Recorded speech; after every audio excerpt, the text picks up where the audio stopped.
नेमसे जिंदाबाद जिंदाबाद जिंदाबाद नेमसे जिंदाबाद जिंदाबाद जिंदाबाद बिटिया नेमसे जिंदाबाद जिंदाबाद जिंदाबाद बिटिया नेमसे जिंदाबाद जिंदाबाद जिंदाबाद गुलाब रब्बानी जिंदाबाद जिंदाबाद जिंदाबाद गुलाब रब्बानी जिंदाबाद जिंदाबाद जिंदाबाद बहारुल इस्लाम जिंदाबाद जिंदाबाद जिंदाबाद बहारुल इस्लाम जिंदाबाद जिंदाबाद जिंदाबाद তো আজি আমি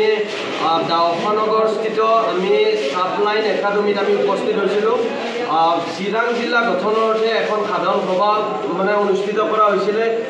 সভাত শ মানুহ উপস্থিত হৈছিলে খুব আমি আনন্দিত হৈছিলোঁ আমি নেমচু বিটিয়াৰ যেতিয়াৰ পৰা আমাৰ বিটিয়াৰ নেমচু হিচাপে যোৱা ৮ মে তাৰিখে আমাৰ গঠন হৈছিলে তেতিয়াৰ পৰা আমি আমাৰ যি কাম কাজ কৰাৰ ক্ষেত্ৰত কিছু অসুবিধাৰ সৃষ্টি হৈছিলে যাৰ কাৰণে আমি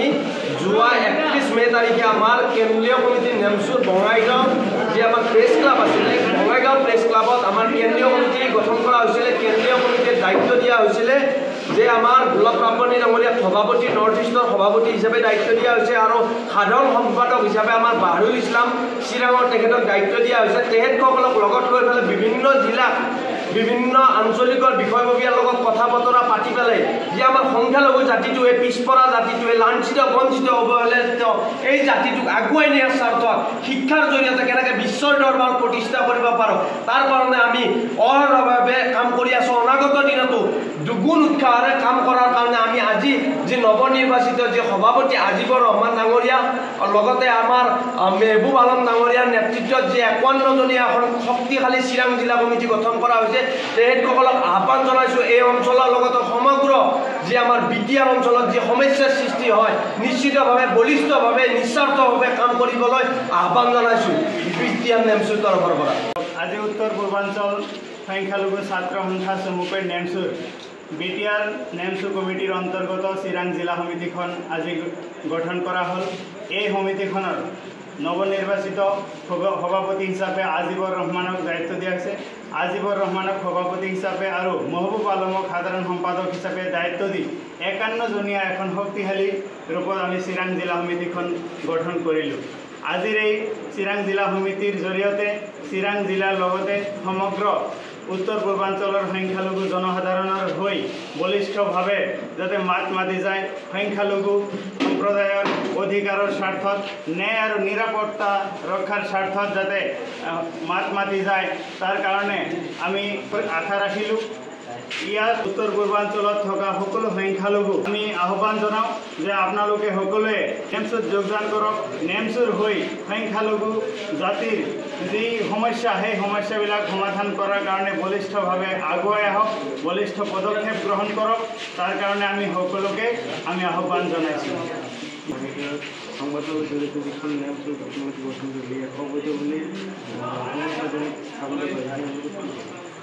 চাওক